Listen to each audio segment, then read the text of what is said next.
हनुमानगढ़ के टिब्बी क्षेत्र में निर्माणाधीन एथेनॉल फैक्ट्री के विरोध में किसानों का आंदोलन फिर से तेज हो गया है। प्रशासन से हुई वार्ता में बनी सहमति को किसान नेताओं ने खारिज कर दिया। किसानों का कहना है कि केवल रिव्यू का आश्वासन पर्याप्त नहीं है।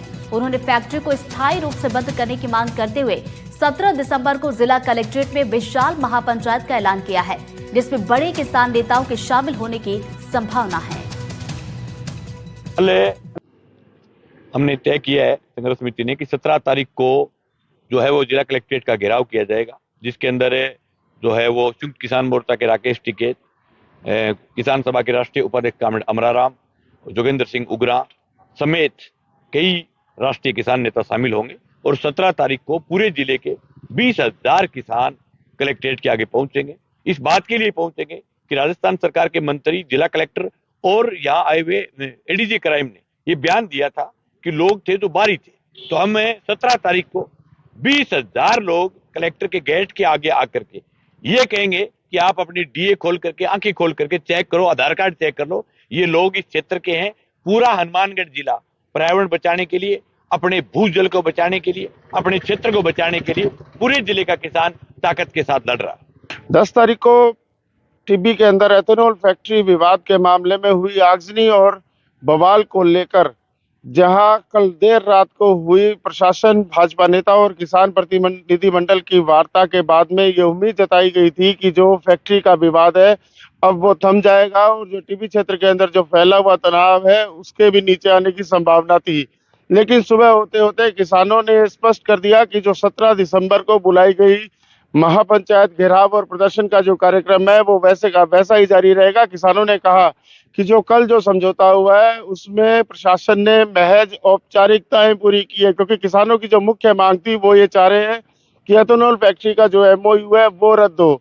लेकिन कल रात की जो वार्ता थी उसको सुबह किसानों ने नकार दिया और किसान नेता मंगेश चौधरी ने भी मीडिया से जानकारी साझा करते हुए बताया कि जो 17 दिसंबर को जो प्रस्तावित महापंचायत है उसके अंदर राकेश टिकैत सहित कई राष्ट्रीय नेताओं के भी शामिल होने की संभावना जताई जा रही है। उन्होंने अपनी सहमति भी दे दी है। अब देखना ही होगा कि जिस तरह से जिला प्रशासन और सरकार ये सोच रही थी कि कल की वार्ता के बाद में जो टिब्बी है वहां पे तनाव कम हो जाएगा, ऐसे में एक बार फिर से किसानों के आंदोलन की राह पर चलने की बात सुन अब आगे देखना होगा कि प्रशासन किस तरह से इस पूरे मामले को लेता है और महापंचायत 17 दिसंबर की तैयारियों को लेकर क्या कुछ ऐसी व्यवस्थाएं की जाती है ताकि पिछली महापंचायत का जो घटनाक्रम रहा है उसकी पुनरावृत्ति ना हो। एनडीटीवी के लिए मनीष शर्मा, हनुमानगढ़। कृषि मंत्री का बड़ा बयान, हनुमानगढ़ के किसानों को कृषि मंत्री ने संदेश दिया है। कृषि मंत्री किरोड़ी लाल मीणा ने संदेश दिया है। उन्होंने कहा कि बातचीत से समस्या का हल निकलेगा और किसान अपनी जगह ठीक है। उन्होंने कहा कि किसानों को गलत तरह से उकसाया जा रहा है। लोकतंत्र में जो भी प्रतिपक्ष में होता है उसका आंदोलन करने का अधिकार है और जब अधिकार है तो और उसमें भी गांधीवादी तरीके से नहीं करोगे, डेमोक्रेटिक तरीके से आंदोलन नहीं करोगे, हिंसा करोगे तो देश में तो कानून का राज है। मुकदमा तो लगेगा। मेरे पे 138 लगे हुए, उन पे तो एक ही लगा है और उनको ये सोचना चाहिए। इस पर फिर गहलोत साहब ने भी बयान दिया, दुतासरा जी ने भी दिया, पायलट साहब ने भी दिया। अरे जिस प्रोजेक्ट को आप पब्लिक इंटरेस्ट में, राज्य के इंटरेस्ट में आप लेके आए, उसके मामले में आप खुद बड़े बड़े नेता ही किसानों को उकसा रहे हैं।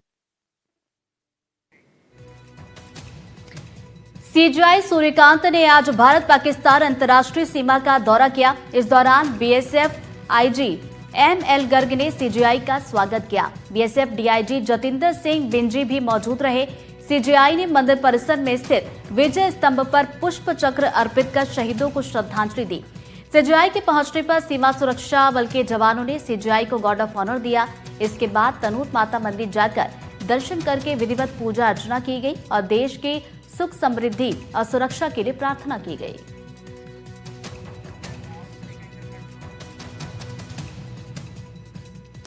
और इसी के साथ इस बुलेटिन में फिलहाल इतना ही। नमस्कार।